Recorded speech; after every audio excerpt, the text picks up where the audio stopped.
শয়তান একবার দুই পাহাড়ের মাঝখান দিয়ে চলে যাচ্ছিল মক্কায়। নবীজি ডাক দিলেন, এই এদিকে আয়। কোথায় যাস? আমার বন্ধুর কাছে। বন্ধু মানে? আপনার উম্মতের ভেতরে 10 প্রকার মানুষ আমার বন্ধু, আমি তাদেরকে খুব ভালোবাসি, আমি বন্ধুত্ব হিসাবে তাদেরকেই মেনে নিয়েছি, তাদেরকে আমি এখন একজন বন্ধুর কাছে যাচ্ছি তার উপকার করার জন্যে। শয়তান ওই দিন নবীকে আর একটা কথা জানিয়েছে, হে রাসূল, আপনার কাছে আমি মিথ্যা বলবো না, আপনার উম্মতের ভেতরে 10 প্রকার মানুষকে আমি বন্ধু হিসাবে মেনে নিয়েছি, আর 20 প্রকার মানুষকে আমি শত্রু মনে করি। আমার আলোচনার বিষয় 30টা। এই আয়াত থেকে এই তথ্যগুলো সব বের করব। যারা যারা থাকবেন তারা হাত তোলেন, না থাকলে হাত তুলবেন না। এই আন্দাজে না, দেখেন তো হাত তোলেনি কে? এই যে, আলহামদুলিল্লাহ। সূরা ফাতির, ফাতির শব্দের শাব্দিক অর্থ কোনো মডেল ছাড়া, নমুনা ছাড়া যিনি তৈরি করেন। এই পৃথিবী আল্লাহ বানিয়েছেন কোনো মডেল দেখে দেখে, কোনো নমুনা দেখে দেখে। আমাদেরকে যে আল্লাহ বানালেন কোনো নমুনা দেখে।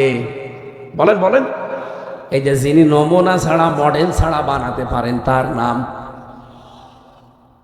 ফাকির। তিনি তৈরি করেছেন কোন নমুনা, মডেল, চিহ্ন ছাড়া। 45টা আয়াতের একটা আয়াতে শুধু আমার আল্লাহ আমাদেরকে ডাক দিয়েছেন। ইমানদার বলেন না, ডাক দিয়েছেন ইয়া আইয়ুহান্নাস, হে মানব মণ্ডলী, ইন্না ওয়াদাল্লাহি হক, অবশ্যই আল্লাহর ওয়াদা সত্য। ফালা তাগুররান্নাকুমুল হায়াতুদ দুনিয়া, এই দুনিয়ার জীবনটা যেন তোমাদেরকে ধোঁকার ভেতরে ফেলে না দেয়। দুনিয়ার জীবনে ধোঁকায় পড়ে যেও না। ওয়ালা ইয়াগুররান্নাকুম বিল্লাহিল গারুর, আর ওই মহাপ্রবঞ্চক, ওই শয়তান, ওই প্রবঞ্চকের ধোঁকায় পড়ে তোমরা যেন আল্লাহ সম্পর্কে আত্মভোলা হয়ে থেকেও না। এটা বাংলা অর্থ ছিল। মহাপ্রবঞ্চক বলতে আল্লাহ কাকে ইঙ্গিত দিয়েছেন তার পরের আয়াতে জানিয়েছেন, ইন্নাশ শাইতানা লাকুম আদুউম ফাত্তাখিযুহু আদুওয়া, অবশ্যই তোমাদের শয়তান তোমাদের শত্রু, তাকে শত্রু হিসাবেই তোমরা গ্রহণ করো। ইন্নামা ইয়াদউ হিজবাহু লিয়াকুনু মিনাস সাহাবিস সাঈর, অবশ্যই শয়তান তার দলবলকে ডাকে সে যেন জাহান্নামে তাদের সঙ্গে করে নিয়ে যেতে পারে। এ বাংলা অর্থ এ পর্যন্ত শুনে কিছু বুঝেছেন? কিছু বুঝেননি। এবার আমরা তাফসিরে যাচ্ছি। আমার ভাইরা, রব্বুল আলামিন যেহেতু শুধু ইমানদারকে এখানে ডাক দেননি, ডাক দিয়েছে তামাম দুনিয়ার মানুষদেরকে। কারণ আমার আল্লাহ শুধু মুসলমানদের জন্য না, তামাম দুনিয়ার মানুষের জন্য রব। আরো জোরে বলেন, ইন্না ওয়াদাল্লাহি হক, আল্লাহর ওয়াদা সত্য। এই কোরআনে আল্লাহ ওয়াদা দিয়েছেন 500টা। কয়টা? একটা ওয়াদাও মিথ্যা হওয়ার সম্ভাবনা আছে নেই। এই জন্য প্রথমেই আল্লাহ কোরআনে গ্যারান্টি দিয়েছেন কথা শুরু করার আগেই, যালিকাল কিতাবু লা রাইবা ফীহ, আমার এই কোরআনে যত তথ্য দেওয়া আছে ভুল তো দূরের কথা, সন্দেহ নেই, সন্দেহের অবকাশও নেই। তার মানে এটা 100% বিশ্বাস করা যায়। আরো জোরে বলেন, যত তথ্য আল্লাহর ভেতরে দিয়েছেন 100% বিশ্বাস আমরা করি। আল্লাহর ওয়াদা এখানে 500টা দেওয়া আছে। ইন্না ওয়াদাল্লাহি হাক্কুন, আমি আল্লাহ যত ওয়াদা করেছি সবগুলো সত্য। আল্লাহর ওয়াদা ছিল এই দুনিয়ায় যদি ঈমান আনার পরে কেউ ভালো ভালো কাজের আঞ্জাম দিতে পারে, আমি আল্লাহ তার মেহমানদারি করার জন্য জান্নাতুল ফেরদাউস তৈরি করে রাখলাম।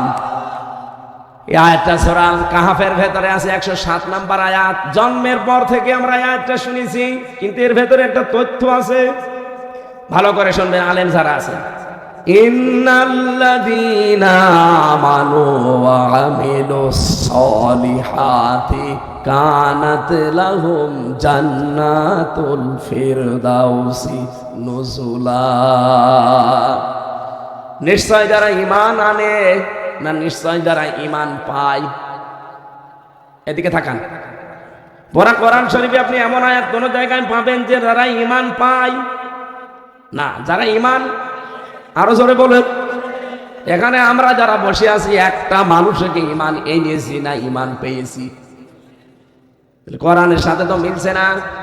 আপনাকে তো ইমান আনা লাগবে, ইমান পাওয়া লাগবে না। বাপ দাদা পূর্বপুরুষ ছিল মুসলমান, ওই ঘরে এসেছি, এই জন্য আমিও মুসলমান। কি আপনি কি ইমান এনেছেন সাহাবা ইকরামের মতো? এই বাংলাদেশের দিকে এবার তাকান, সত্যি তারা ইমান আনে। ইমান আনার আগে আমার আল্লাহর একটা শর্ত আছে, যে ইমান আনতে হলে একটা শর্ত পূরণ করা লাগে, আর ইমান পেতে হলে কোনো শর্ত নেই।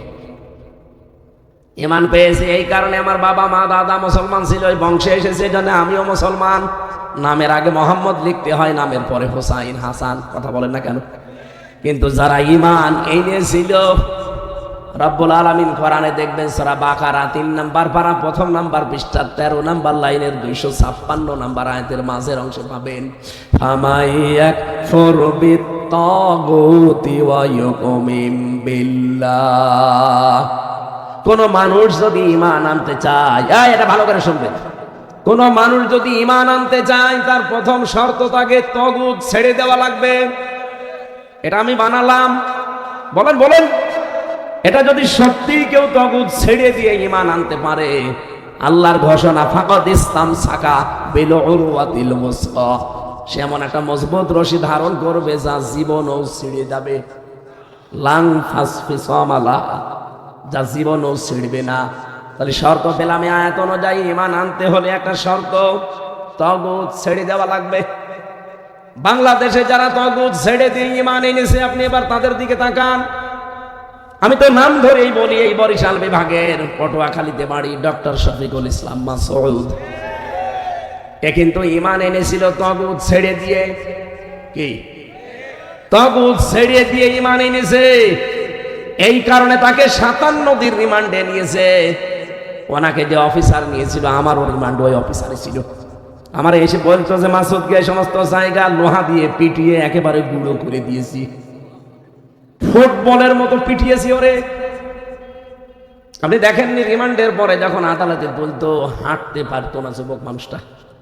এক কথা বলছে না, আমারও মাথায় দড়ি দিয়ে টাঙিয়ে রেখেছিল 11 ঘন্টা, চোখে কালো কাপড় দিয়ে, হাত পেছনে হ্যান্ডকাপ দিয়ে বেঁধে দিয়ে, ডান্ডা বেড়ি লাগিয়ে পায়ের সাথে মাজার সাথে। আমার তো ওনার তুলনায় 100 ভাগের 1 ভাগও হয়নি। চিন্তা করেন, 100 ভাগের 1 ভাগও না আমারটা যেটা বললাম, আর ওনার 100 ভাগ হয়েছে। 57 দিন এত বড় কষ্ট দেওয়ার পরেও জালেমরা তার 1 চুল পরিমাণ টলাতে পারেনি। ঈমান আনতে হলে আগে তাগুত ছেড়ে দিয়ে ঈমান আনেন। দুনিয়া একদিকে হয়ে যাবে, আপনি তাও টলবেন না। অথচ এই বাংলাদেশে আমরা অনেককেই দেখেছি যারা ঈমানের দাবি করত, কিন্তু তাগুত ছেড়ে না দিয়ে। এই কথা বলা লাগবে। এ বাংলাদেশে এরকম আলেম ছিল না। আমি নাম ধরে বলছি, আপনার রাগ হয় হোক, এই যে ওলামা লীগ মডেল মসজিদের ইমাম হয়ে খতিব হয়ে বসেছিল। আপনি রাগ করেন আর ঝাল করেন, যাই বলেন বলেন, তো এরাও তো ইমানের দাবি করত, কিন্তু তাগুত ছেড়ে না দিয়ে তাগুতের সাথে আরো মিলেমিশে। আমারে ধরার পরের দিনই রিমান্ডে অফিসার বলেছিল যে হুজুর, আপনি শুধু যা যা বলতে বলছি এই 10টা পয়েন্টে আদালতে যে বলবেন, তাহলে আপনাকে আমরা বিশ্ববিদ্যালয় যেটা আছে কুষ্টিয়া পড়েন, ওই কুষ্টিয়া ভার্সিটির ওলামা লীগের সেক্রেটারি বানিয়ে দেব না। সম্ভব না, এই মিথ্যা কথাগুলো বলা সম্ভব। আপনার যা ভালো লাগে করেন। শেষে বলছে আপনার বউ তুলে নিয়ে তিনি নিয়ে আসেন। তারপরও এত মিথ্যা কথা আমি বলতে পারি। ওই দিন যদি বলতাম, খুঁজে সই করে দিতাম, 3 বছর না 3 দিনও আমার জেলে থাকা লাগবে না। এই যে সিলেটের জয়ন্তাপুরে কিছু আলেম নামধারী জালেমকে, ওই এলাকার যারা এই পতিত সরকারের দোসর ছিল, এরা 3 কোটি টাকা দিয়েছে এই আলেমদেরকে। এটা প্রমাণ হয়েছে আজকে সকালবেলা। 3 কোটি টাকা তাদেরকে দিয়ে বলেছে, এই দেশে যারা ইসলামপন্থী সব এক হয়ে যাচ্ছে, এই যে জামাত ইসলাম, চরমনাই, হেফাজত ইসলাম, খেলাফত সব এক হয়ে যাচ্ছে না, তারা বলছে আমরা ভোটের বাক্স ইসলামের একটা চাই, যে যেখানে দাঁড়াবে অসুবিধা নেই। চরমনা এখানে দাঁড়ালে জামাত দাঁড়াবে না, এখানে জামাত দাঁড়ালে চরমনা দাঁড়াবে না, আমরা ভোট চাই বাক্স ইসলামের একটা। এইটা তৈরি করে দেন, সারা দেশে ইসলাম দেশে কায়েম হতে বাধ্য।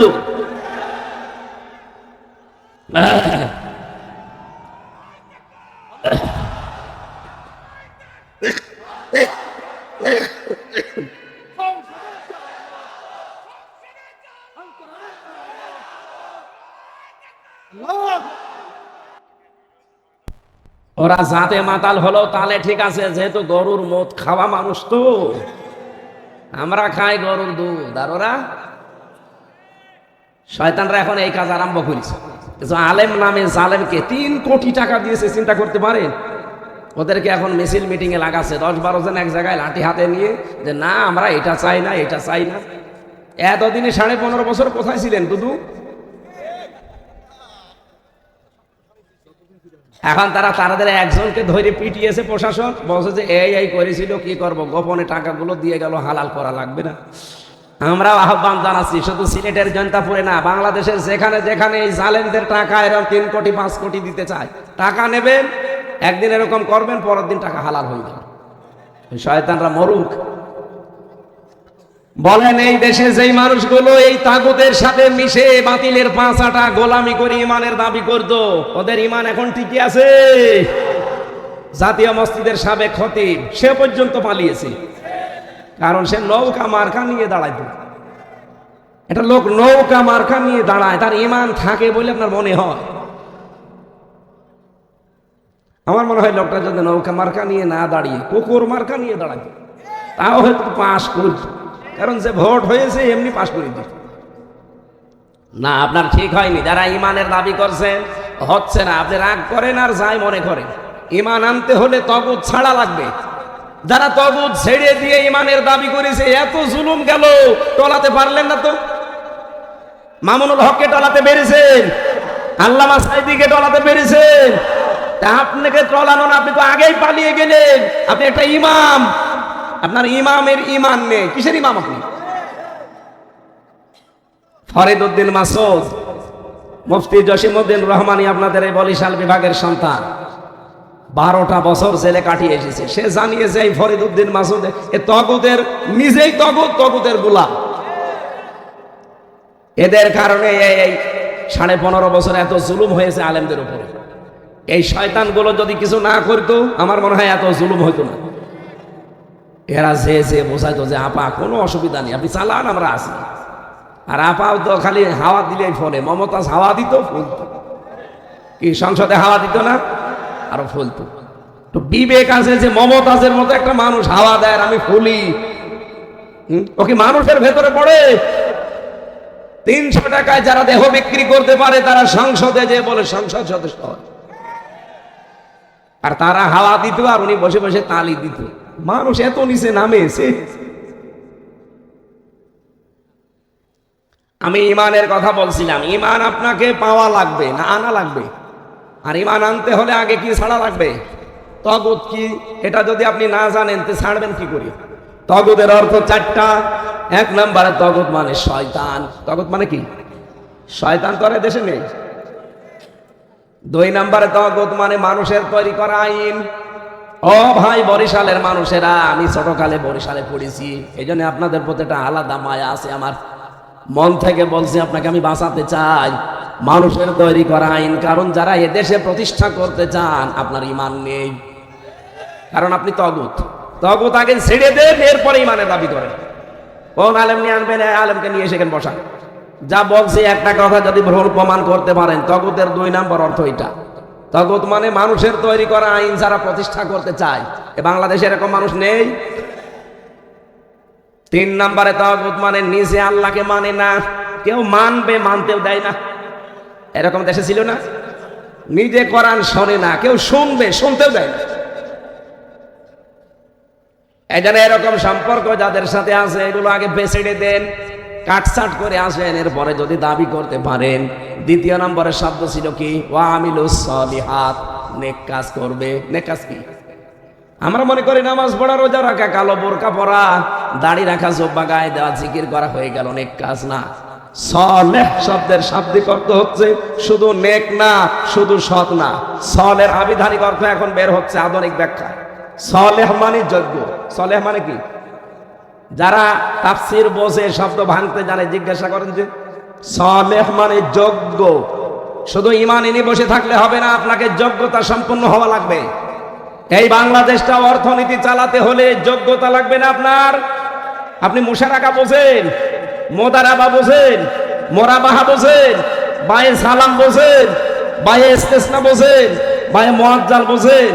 এরকম 28টা নিয়ম আছে অর্থনীতিতে ইসলামী, কি বোঝেন আপনি? এই বিভাগটা চালাতে হবে না? এটা কি ফেরেশতারা এসে চালাবে?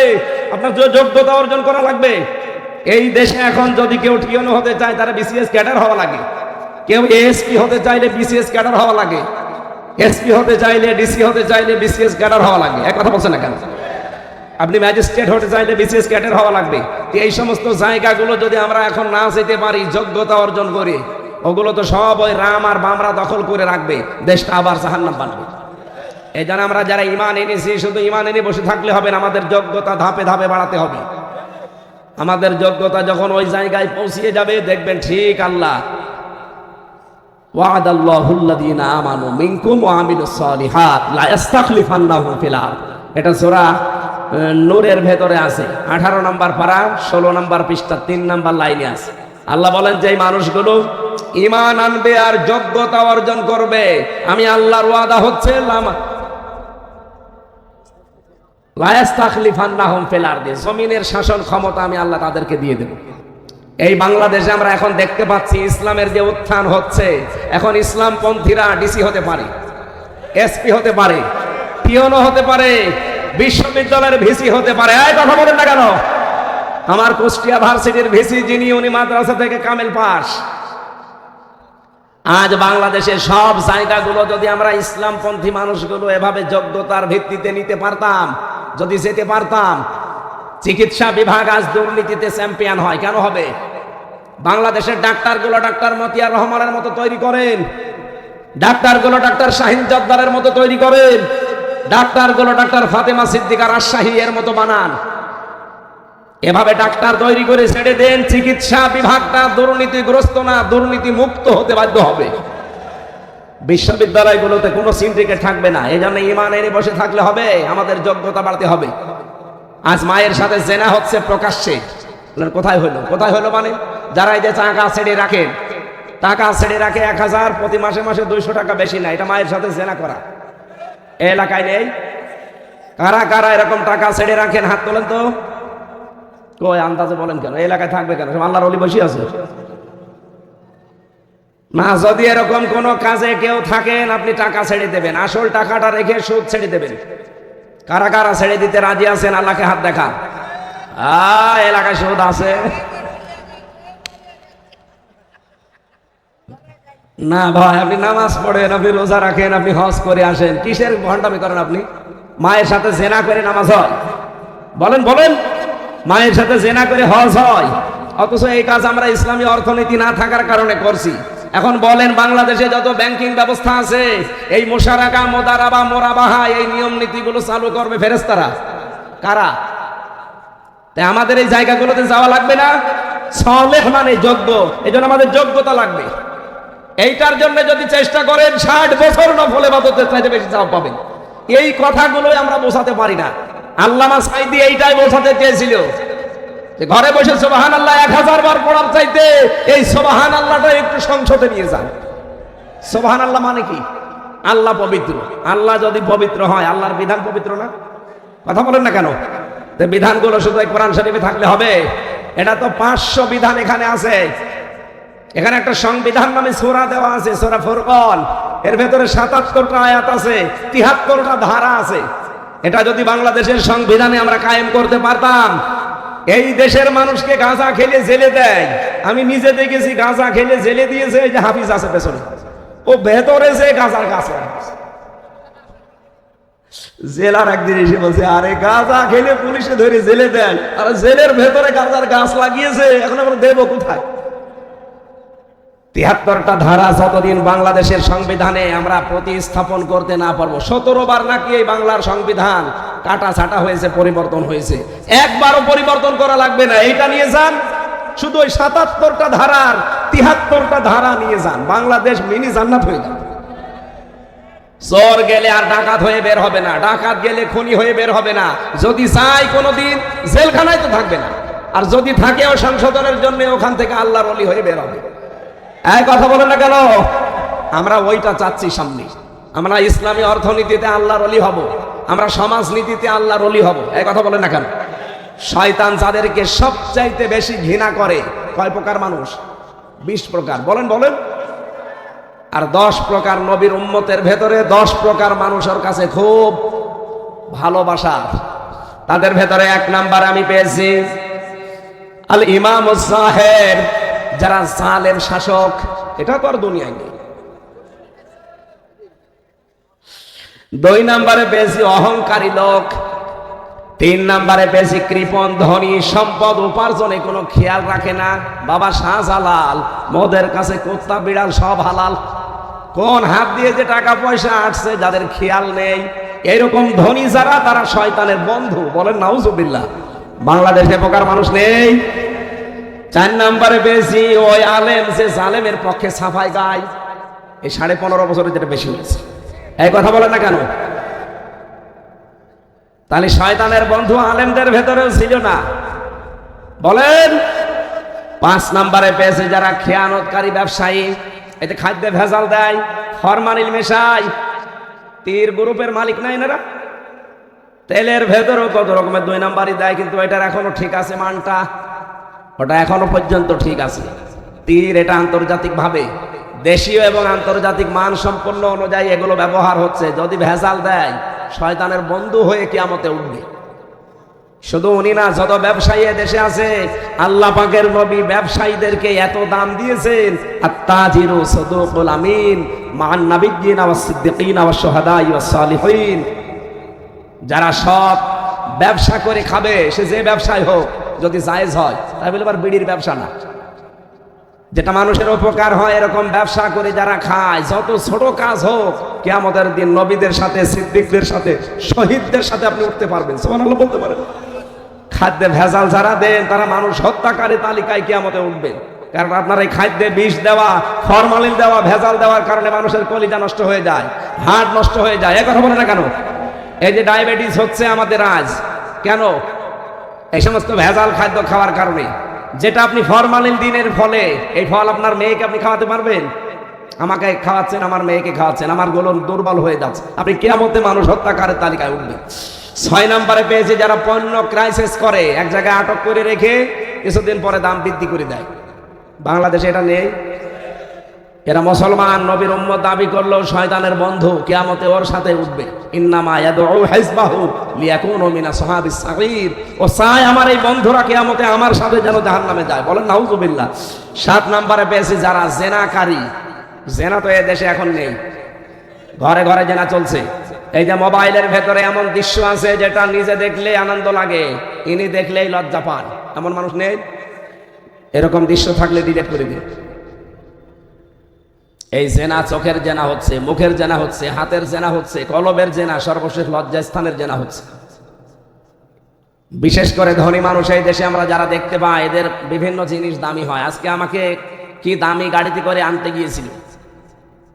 ধনী মানুষদের আমরা এটা দেখি, এদের গাড়ি দামি, বাড়ি দামি, পোশাক দামি, মোবাইল দামি, জামা দামি, খালি মেয়ে আর বউ কম দামি। এমন পোশাক পরিয়ে রাস্তায় নিয়ে আসে, আমার মনে হয় শয়তানও অত পাতলা পোশাক পরে। মানুষকে আরো দেখায় যে জিনিস আমার আছে, আপনারা দেখেন। আপনার জিনিস আমি দেখে করবো কি? 7 নাম্বারে 8 নাম্বারে পেয়েছি যারা সুদখোর। এই যে সুদের পর্যায় আছে, ইসলামী অর্থনীতিতে সুদের প্রকারগুলো আছে, এই সুদ আগে জানা লাগবে আপনাকে। 9 নাম্বারে যারা বখিল, দান করে না। 10 নাম্বারে যারা মাদক গ্রহণকারী এবং বিক্রেতা যারা, এই 10 প্রকার নবীর উম্মতের ভেতরে এই মানুষগুলোকে শয়তান বলে এরা আমার একেবারে উৎকৃষ্ট বন্ধু। আল মারউ মা মান আহাব্বা, দুনিয়ায় যার সাথে যার বন্ধুত্ব হবে, ভালোবাসা হবে, কিয়ামতে তার সাথে তাকে ওঠা লাগবে। আল্লাহ আমাদেরকে হেফাজত করেন। আমরা নবীর উম্মত দাবি করছি, আমরা যদি এই কাজগুলোতে থাকি, আমরা কি নবীর উম্মত আছি না শয়তানের বন্ধু হয়ে গেছি? আল্লাহ আমাদের হেফাজত করুন, বলেন আমিন। বিশ্বনবী মসজিদে নববীতে বসে আছেন, সামনে দিয়ে একটা লাশ যাচ্ছিল ইহুদির। নবীজি দাঁড়িয়ে গেলেন। সাহাবীরা বলে, হুজুর আপনি দাঁড়াবেন না, এই লোকটা ইহুদি। নবীজি বলেন, ইহুদি হোক, লোকটা তো আল্লাহর বান্দা। আমি তো দাঁড়িয়েছি আল্লাহর বান্দাকে সম্মান দেওয়ার জন্য। জাতি হিসাবে সে যে জাতির লোক হোক, আমার দেখার দরকার নেই। সুবহানাল্লাহ বলতে পারেন না? একটা ইহুদির লাশ দেখে নবী দাঁড়িয়ে যান, আর আমরা মুসলমানকে লাশ বানানোর আরো চেষ্টা করি। কত লাশ আপনি ফেলে দিলেন। সরকারি শরীফ বের হয়েছে 2732 জন মানুষ এই 24-এ লাশ হয়েছে। 34,703 জন মানুষ এখনো হাসপাতালের বেডে কাতরাচ্ছে। কারো হাত নেই, কারো পা নেই, কারো চোখ নেই, কারো অন্ডকোষ উড়ে গেছে। আগস্টের 6 তারিখে আমি হাসপাতালগুলোতে দেখতে গিয়েছিলাম কয়েকটা। কারো দেখি এক চোখ নেই, কারো এক হাত নেই, কারো অন্ডকোষ নেই। কি যন্ত্রণায় ছটফট করছে। এই যে বিশাল বোঝাটা দিয়ে আপনি তো চলে গেলেন 14টা ব্রিফকেস নিয়ে, ওগুলো তো সব ছাই ভরা ছিল। 14টা ব্রিফকেস যাওয়ার সময় নিয়ে চলে গেলেন, কাউকে কিছু বললেন না। খালি পাইলটকে বলেছে ব্রিফকেস গুলো উঠেছে, বলছে হ্যাঁ চলো। একটু যে বলে যাবেন যে হাসনাত কোথায়, তাও বললেন না। আপনার আত্মীয় না এটা, ডাক দিয়ে তো বলতে পারতেন যে তুমি সিংহ পুরুষ, চলে গেলাম সিংহের মতো গর্জন দিও। কই আপনি কই? সে গর্জনও নেই, সে আগে গেছে। কাওয়া কাকুকেও বলে যেতে পারতেন, এমনকি আমার নাম্বারটা জোগাড় করে তো একটু বলতে পারতেন যে হামজা 3 বছর জেল খাটালাম, কিছু মনে করো না, চলে গেলাম। তাও বললেন না। ঠিক আছে স্যার, যেখানে আছেন অন্তত একটু নিরাপদে থাকেন। যে মাঝে মাঝে কি বের হচ্ছে, কয়েকদিন আগে এটা সত্য কিনা জানি না, মনে হয় সত্য না, বের হয়েছে যে ওনার ছোট বোনকে ওই দেশের এক মন্ত্রী নাকি ধর্ষণ করেছে। নাউজুবিল্লাহি মিন যালিকা। এই কথা যদি সত্য হয়, এই শেষ বয়সে এসে আমরা নাতি নাত করে কি করব? এই বয়সে এসে একটা বদনাম না? অন্তত আপনারা নিরাপদে থাকে। আর বিশেষ করে দাদার কাছ থেকে খুব দূরত্ব রাখা লাগবে। দাদা আরো বউ নেই, আপনারও স্বামী নেই। সেদিন একটা গান শুনছিলাম ইউটিউবে, মোদির বউ নাই। আমার গলা পাচ্ছে না তো, আমি এই জন্য আর বললাম না। না, যারা এগুলো করছেন এই ষড়যন্ত্র থামানো লাগবে। এক সময় আপনি আনসার দিয়ে, এক সময় হেলমেট দিয়ে, এক সময় রিকশা দিয়ে, এক সময় বিভিন্ন জিনিস দাঁড় করিয়ে এই দেশকে অস্থিতিশীল করার চেষ্টা করবেন না। আগস্টের 5 তারিখের আগে দেশটা আর নেই, এখন দেশ পাল্টিয়ে গেছে। সুতরাং কারো ষড়যন্ত্রে পা দিয়ে, উস্কানিতে পা দিয়ে নিজের ভবিষ্যৎ নষ্ট করিস না। আপনি বাস্তবতা টের পাচ্ছেন না ভাই। এমনকি কিছু মানুষ এই যে চাঁদাবাজি করেন বিভিন্ন জেলায়, এখন এগুলো বন্ধ করেন। মনে করছেন কিছুই তো হয় না। কে বলেছে কিছু হয় না? গোয়েন্দা বিভাগ সব নখদর্পণে রেখেছে। আমি তো ওদের সাথে মাঝে মাঝে যোগাযোগ করে দেখেছি, বলছো হুজুর আমরা পর্যবেক্ষণে রেখেছি, দেখছি কে কি আমল করে, কাজ করে। ও মনে করছে আমি নারায়ণগঞ্জে বন্দরে রাত 2টার সময় চাঁদা চাইতে গেলাম, টের পেল কি করি গো? আরে ভাই, রাত 2টায় আপনি পায়খানায় বসে বসে কি করেন তা ওরা অফিসে বসে দেখতে পায়। আমি নিজে দেখেছি ওদের মেশিন রিমান্ডে। এত উন্নত ওরা ওই মেশিনগুলো নিয়ে এসেছিল ইসরায়েল থেকে। এখন যারা ব্যবহার করছে ওরা নেই, কিন্তু যারা এখন দায়িত্বে আছে ওরা তো ব্যবহার করছে না। আপনি মনে করছেন যে আমি কোথায় কি করি, কেউ টের পাই না। সব কিন্তু ওরা দেখতেছে। এই জন্য আপনি সাবধান হবেন। আপনারা অত্যাচারিত, জুলুম, নির্যাতনের শিকার একটা মাজলুম দল। ওই 14 দল বাদ দিয়ে আমরা যা আছি সবাই মাজলুম। কি কথা বলেন না কেন? শহীদ জিয়ার হাতে গড়া এই দেশ, এই দলটা, এই দলের ভেতরে এখন দুই গ্রুপ হয়ে গেছে, একটা বাম, একটা ডান। ডান যারা আছে তারা কিন্তু জান প্রাণ দিয়ে চেষ্টা চালাচ্ছে, কিন্তু বাম কিছু আছে তারা দাদাদের ফাঁদে পা অলরেডি দিয়ে দিয়েছে। এই জন্য তাদের মুখ থেকে এখন উলট পালট কথা।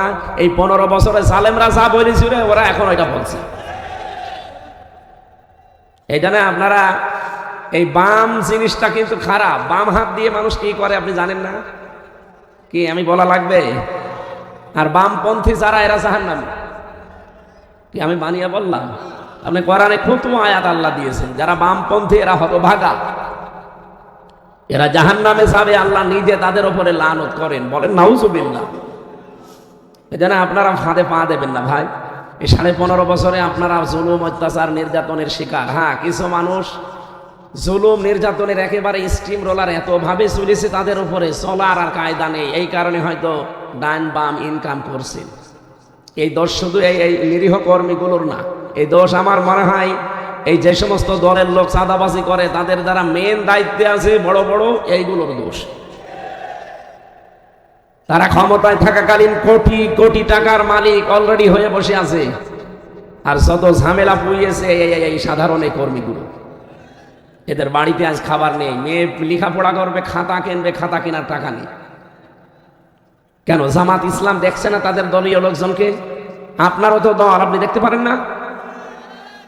তারা মামলা চালিয়েছে, বাড়ি ঘরের আটা চাল তরি তরকারি কিনে দিয়েছে, ছেলে মেয়ে লেখাপড়া করিয়ে দিয়েছে, তারপরেও তাদের টাকা নেই। মানে আপনি কোটি কোটি টাকার মালিক হয়েছেন এই কর্মীগুলোর ঘাড়ের উপরে পা দিয়ে। তারা বছরের পর বছর জেল খাটবে। এই বরিশালের একজন আমার সাথে ছিল, বড়গুনায় বাড়ি, তার 313টা মামলা।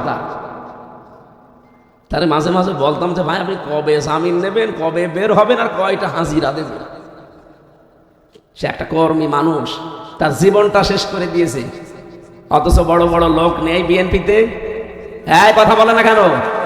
আজ যারা দাদাদের ফাঁদে পা দিয়ে, উস্কানিতে পা দিয়ে উলট পালট কথা বলেন, আপনি কি টাকার মালিক কম হয়েছেন আমরা জানি না? আমি নাম ধরে বলতে গেলে এখন অনেকের বলতে পারবো। যেই কয়েকজন আসেন সারা বাংলাদেশে, বরিশাল বিভাগেও যারা বড় বড় দায়িত্বে আছেন, কি করবেন? টাকা কবরে নিয়ে যাবেন? এতদিন যারা জুলুম অত্যাচার নির্যাতনের শিকার হয়েছে তাদের পেছনে খরচ করে। ইসলামী দলের লোকজনকে দেখেও শেখা যায় না এরা কি করছে। এদের নিজেদের আখের গোছানোর কোনো চিন্তা আছে?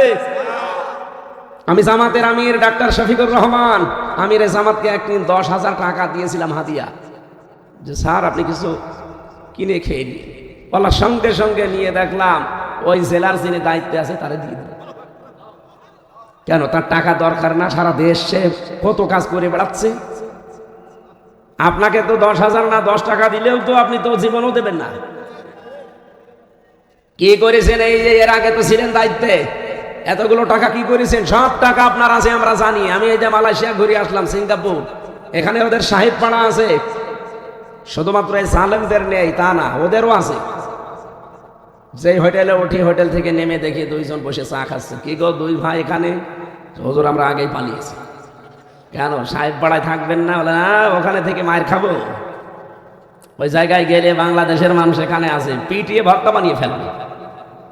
এই জন্যে যারা করছেন এই ছোটখাটো মানুষগুলো, ভাইরা আপনারা একটু ধৈর্য ধরেন, দেশটা আগে একটু দাঁড় হোক।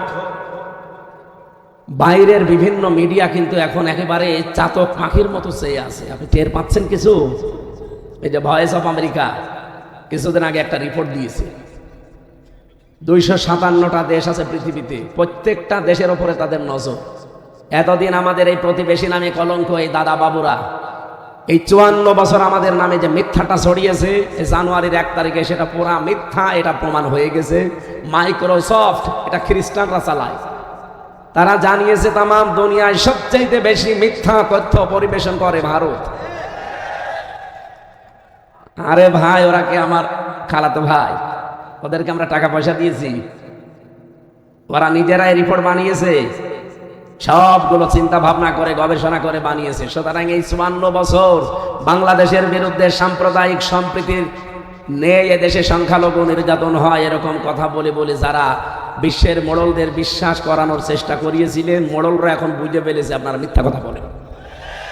আপনারা তো প্রতিবেশী, ওইটা তো আর পাল্টানো যাবে না। চরিত্র পাল্টান আপনারা।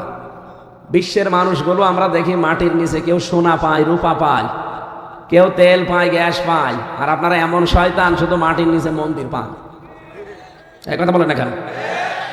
তাও মন্দির যেখানে সেখানে পায় না, শুধু মসজিদের নিচে পায়। পিটিয়ে লম্বা করা দরকার শয়তানগুলোকে। বলে না, 500 বছর আগে এখানে মন্দির ছিল। আরে শয়তান, বাংলাদেশে সহ এই অঞ্চলটা 850 বছর মুসলমানেরা শাসন করেছে। যদি আমাদের ধর্মে জবরদস্তি থাকতো, জোর জবরদস্তি বাড়াবাড়ি থাকতো, একটা মন্দিরও মাটির উপরে থাকতো না, সব মাটির নিচে চলে যেত। ঢাকার বাগের ইস্কন মন্দির, এখন যদি বলি এটা 1000 বছর আগে মসজিদ ছিল, ভেঙ্গে আমরা মসজিদ বানাবো, কি মানবেন আপনি? কোন কারণে আল্লাহর ঘরগুলো ভেঙে দিচ্ছেন? গতকালকেও একটা ভেঙেছে। আল্লাহর ঘরে হাত দেন, উনি কি বসে আছে? আপনাদের বাপ দাদারা একবার কাবা শরীফে হাত দিয়ে কাজ ফিম মাকুল হয়ে গেছে। এই কথা বলে না কেন? আপনারা যা আরম্ভ করেছেন, আল্লাহ কিন্তু ধরে না, ধরলে কিন্তু আর ছাড়বে না। 7 সিস্টার এমনি যায় অবস্থা। ওদিকে ডোনাল্ড ট্রাম্প ঘোষণা দেয়নি যে আমি শপথ নিয়েছি 20 তারিখে এখন ভারতের 16 লাখ ভারতীয় আছে, আমি আর রাখবো না, সব ফেরত পাঠিয়ে দেব। আমাদের সাথে আপনাদের ব্যবসা বাণিজ্য বন্ধ। ওরা যদি 16 লাখ পাঠিয়ে দেয়, দাদা ধুতি খুলে যাবে। এর পাচ্ছেন কিছু? ধুতি খুলে যাবে। আমাদের ব্যবসা বাণিজ্য আপনাদের সাথে আর দরকার নেই। যে চুক্তিগুলো করেছিলেন, 53টা না 54টা চুক্তি করেছিলেন কন্যার সাথে, এখন কন্যা নেই, চুক্তিও নেই। আর ইউনূস, আপনি যে দোয়া পড়বেন বিপদে পড়ে, কোন দোয়া পড়বেন? পড়তেও পারবেন না। দোয়া ইউনূস পড়বেন, আর ও বেটা তো আন্তর্জাতিক খেলোয়াড়, চুক্তি সব বাতিল করে দিয়েছে। কে কথা বলে না কেন? 27টা দেশের ভিসা হয়তো ভারতে, সব টান দিয়ে নিয়ে চলে এসেছে বাংলাদেশে। ওর মাথা না, ওটা ম্যাগনেট নাকি? ছোটখাটো খেলোয়াড় মনে করছে, অনেক উপরে হাত আছে। খালি একবার ঘোষণা দিয়েছিল, বাংলাদেশ যদি শান্তিতে না থাকে, 7 সিস্টারও শান্তিতে থাকবে না। দাদার ওই দিন থেকে ঘুম হারাম হয়ে গেছে। কত চেষ্টা চালাচ্ছে এই দেশটা ভাঙার, আপনি জানেন? পারছে না, পেরে উঠছে না। আমাদের ভয় দেখিয়েছিল যে আমাদের না খাইয়ে মারবে। আরে ভাই, সামনে 1 মাস পরে আমাদের তো 1 মাস না খেয়ে থাকা ফরজ। এই যে সামনে 1 মাস না খেয়ে থাকা ফরজ না? আর আমাদের ভয় দেখেন, এখন নিজেরাই ভয় মরছে। ওদের পেঁয়াজ, ওদের আলু সব পচে যাচ্ছে। আমি বাংলাদেশের ছাড়া ভারতের প্রদেশগুলোতে বেশি থেকেছি, কারণ এখানে তো আমার অনুষ্ঠান হতে দিত না আগে। 18, 19, 20 সালগুলোতে হতে দিত না। 21, 22, 23 তো পুরা জেলখানা। এই জন্য ওই সময়গুলো বেশিরভাগ কাটিয়েছি আমি এই ভারতের এই প্রদেশগুলোতে। দেখেছি ওই মানুষগুলো যে কি, ওদের খুব ভয় জীবনের উপরে। খালি ভয় দেখাবেন যে তোরা কিন্তু মেরে ফেলবো। ও আপনার বাবা না, দাদা না, পর দাদা ডাকবে। এত ভয় ওদেরকে। কোরআনে কারিমে আল্লাহ জানিয়েছেন, লা তাজিদান্না আশাদ্দান নাস আহরাসাল হায়াতিদ দুনিয়া মিনাল্লাযিনা আশরাকু। হে নবী, দুনিয়ার প্রতি মহব্বত, জীবনের উপরে সবচাইতে বেশি লোভ আপনি 2টি জাতিকে দেখতে পাবেন। 1 নম্বরে মুশরিক। 1 নম্বরে কারা? ওরা কি? এই জন্য এত ভয় ওদের মরণের। শুধু বলেছি যে ওই দেশে চিকিৎসা নিতে যাব না। বাংলাদেশে দরকার হয় 8টা বিভাগে আমরা 8টা আন্তর্জাতিক মানের হাসপাতাল বানাবো। পাগল হয়ে গেছে, কারণ ওরা এই দেশ নিয়েই চলে। কি আরম্ভ করেছে দেখেন তো। একটা প্রতিবেশীর সাথে ওদের কোনো মিল আছে? কথাগুলো বলছে, এগুলো রেকর্ড হচ্ছে এই কারণে। একটা প্রতিবেশীর সাথে ওদের মিল নেই।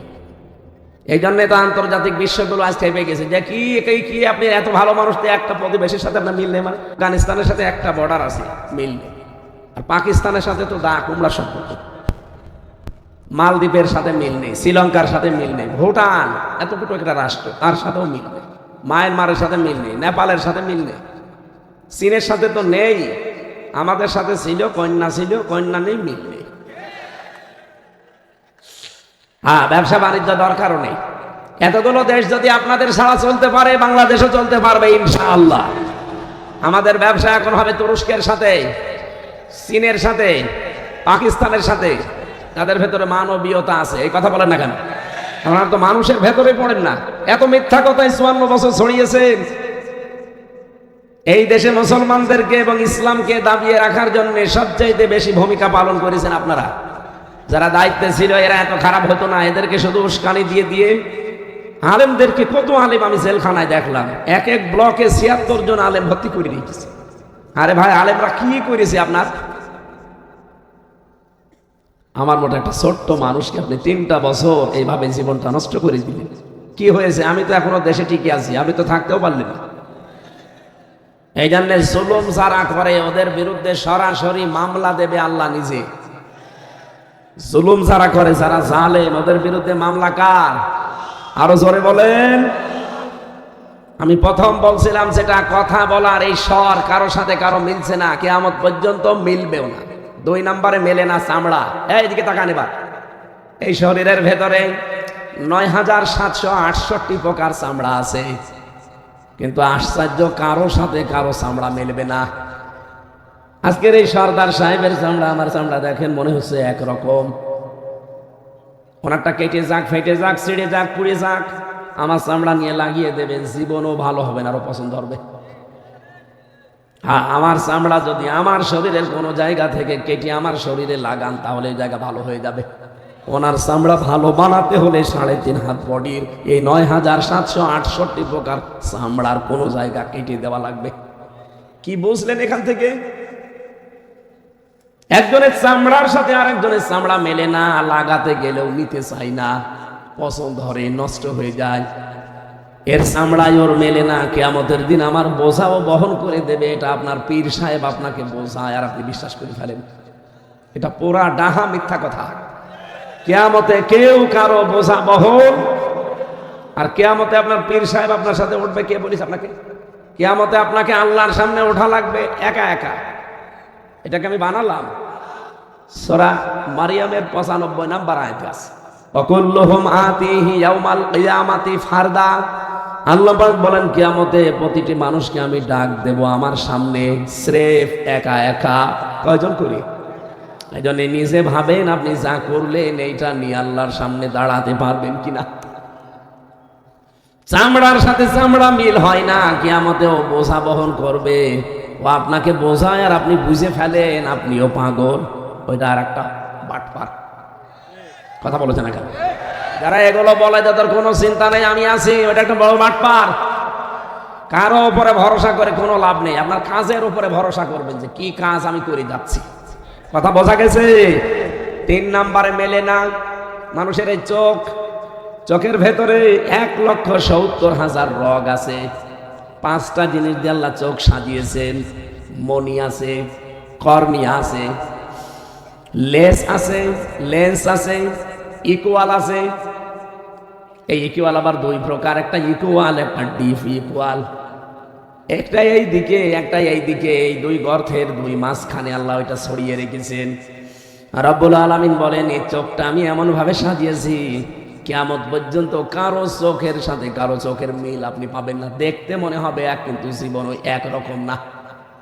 4 নাম্বারটা আমি পেয়েছি মানুষের এই হাতের এই যে ছাপ, এর ভেতরে 153টা রেখা আছে, সূক্ষ্ম সূক্ষ্ম এই রেখাগুলো। আজ পর্যন্ত কারো রেখার সাথে কারো রেখা মেলে না, কিয়ামত পর্যন্ত মিলবেও না। যদি মিলে যেত তাহলে সর্দার সাহেবের জমি জায়গা থাকতো, সব জাল দলিল করে নিয়ে নিতাম। কথা বলে না কেন? 5 নম্বরে যেটা মেলে না সেটা হচ্ছে জহব্বার আচ্ছাদন স্তর। 1,50,00,000 স্তর আছে আমার এই জহব্বার ভেতরে। 357 প্রকার খাবার এই জহব্বাই টেস্ট করতে পারে একবারে। কিন্তু বিশ্বে আমি যতগুলো দেশে গেছি, যত উন্নত মানের হোটেল রেস্তোরাঁ, যত বাড়িতে খাবার খেয়েছি, গাজীপুরের কাপাসিয়ার নিরিবিলি হোটেলে খাবার বেশি 180 প্রকার। এর উপরে আমি আর পাই না। বিশ্বে আমি যতগুলো দেশে গেছি এই ছোট বয়সে, বাংলাদেশ তো কোনো জায়গা বাকি নেই। কোন জায়গায় আমি এই 357 প্রকার খাবার একবারে রান্না হয় আমি পাইনি। পেয়েছি না? আমি 180 প্রকার পেয়েছি। তাহলে আমার জহব্বাই স্বাদ নেওয়ার স্তর আছে কত? 357 প্রকার। এত খাবার আপনি পাবেন কোথায়? ওই নিরিবিলি হোটেলে দেখি ওরা কলা পাতা সেদ্ধ করে বলে যে এটা ভর্তা, মানে এইভাবে 180 প্রকার। কাঁঠালের পাতা ভর্তা, এই সব ভর্তা ভর্তা মিলে, মাছের তরকারি, গোশতের তরকারি সব মিলে হচ্ছে 180 প্রকার। অথচ আল্লাহ আমাদের জহব্বার ভেতরে স্বাদ নেওয়ার স্তরই দিয়েছে 357 প্রকার। এটার সাথে কারোটার কারো মিল নেই। আমার রুচি একরকম, সর্দার সাহেবের রুচি একরকম। সর্দার না, আমিও সর্দার, আমি আমির হামজা সর্দার, তো ওইটা বংশের নাম। এই যে 5টা বিষয় কারো সাথে কারো মিলছে না দুনিয়ায়, কিয়ামতের দিন আপনার সাথে যে মিলবে, ও আপনার বোঝা বহন করে দেবে, যে তোর চিন্তা নেই, এগুলো কিন্তু বানোয়াট মিথ্যা কথা। সুতরাং কারো উপরে আজকে থেকে আর ভরসা করবেন? এটা যদি না করেন বাংলাদেশে অনেক দরবার এমনি উঠে যাবে, বিশেষ করে ফরিদপুরের এই 2টা। এই রাজা কি, এটা কি দেওয়ান, কি নাম কি এটা, আটরশি, আর এই যে চন্দ্রপাড়া। এরপরে ঢাকার রাজারবাগ, দেওয়ানবাগ, কুতুববাগ, এই শরীয়তপুরের আছে সুরেশ্বরী। বাংলাদেশে এরকম 48,000 দরবার আছে। এই এলাকায় তো কম, সব বেশি সিলেটে আর চট্টগ্রাম। ওদের ঘরে ঘরে পীর, আবার মহিলারা হচ্ছে মা পীর। পীর মা বলে ডাকে ওদেরকে। আমি পীর বিরোধী না। পীর মানে শিক্ষক, পীর মানে উস্তাদ, পীর মানে মুআল্লিম। যেটা জানেন না তার কাছে যে জেনে নেবেন, এইটাই শেষ। কি কথা বলেন না কেন? তাই বলে আপনি গরু ছাগল নিয়ে বাবা শাহজালাল সব হালাল করবেন না। গরুটা কিনে এলাকার মানুষকে খাবার দেন, কাজে লাগবে। আমি একবার রাজবাড়িতে শহরে একটা মাহফিল ছিল, ছেলে যাওয়ার আগে আমি এই যে কিয়ামতের এই দৃশ্যগুলো তুলে ধরলাম, যে কিয়ামতে কেউ কারো না, তিনটা বিচারের স্তর আল্লাহ সাজাবে। প্রথমে আপনাকে একা একা ডাকবে, এরপরে ডাকবে আপনার নেতার সাথে, এরপরে ডাকবে সবাইকে মিলে। উনি জ্ঞানী মানুষ, এমন শিল্পপতি। অনেকক্ষণ প্রায় 1.5 ঘন্টা কথা শোনার পরে আমার বলছে, হুজুর কি বললেন? আমি এতদিন মনে করতাম যে আমার বাবাই সব, বাবাই রব। আমি প্রায় 2 ট্রাক করে গরু দিতাম এই 8 রশির দরবারে, 2 ট্রাক। আমি আজকে তওবা করলাম, জীবনে তো ওখানে গরু দেব না, ওই গরুর টাকা দিয়ে তাফসির মাহফিল দেব আগামী থেকে রাজবাড়িতে। আমার মনে হয় যাদের অন্তত একটু বিবেক আছে, যদি একটু নাড়াচাড়া দেওয়া যায় ওটা খুলে যাবে, ও জীবনও আর ওই কোনো ভণ্ড বাবার কাছে যাবে না। হ্যাঁ, ইসলাম যারা এদেশে নিয়ে এসেছে, হাক্কানি যারা, যাদের কাছে জ্ঞান পাওয়া যায়, এলেম পাওয়া যায়, মাস্ট বি, অবশ্যই যাবেন তাদের কাছে, শিখতে যাবে। কিসের জন্য? শেখার জন্য যাবে। চট্টগ্রামের বাইতুল শরফের মরহুম পীর সাহেব ছিলেন মাওলানা শাহ আব্দুল জব্বার রহমতুল্লাহ আলাইহ। নিজের জন্য একটা বাড়িও বানাতে পারেননি। বাংলাদেশে এরকম পীর যেগুলো আছে, এইরকম জায়গায় যাবেন শেখার জন্য। তিনি মোনাব্বিহাত, কিতাবুল মোনাব্বিহাতের বাংলা করেছেন হাফেজ ইবনে হাজার আসকালানী রহমতুল্লাহ আলাইহ। আমি সেখান থেকে আজকে আলোচনা করব, আপনারা থাকবেন তো ইনশাল্লাহ। এরকম জ্ঞানী মানুষ যারা পীর আছে, আলেম আছে, তাদের কাছে যেয়ে আপনি শিখে নেবেন। ফাসালু আহলা যিকরি ইন কুনতুম লা তা'লামুন। যেটা জানো না, যারা জানে তাদের কাছে জেনে নিবা, এ ঘোষণা কার? কিন্তু তার গা পা টিপে দেওয়া লাগবে, বউ ছেলে মেয়ে নিয়ে সব সেখানে যেয়ে পড়ে থাকবেন না, এগুলো নেই, ইসলামে নেই।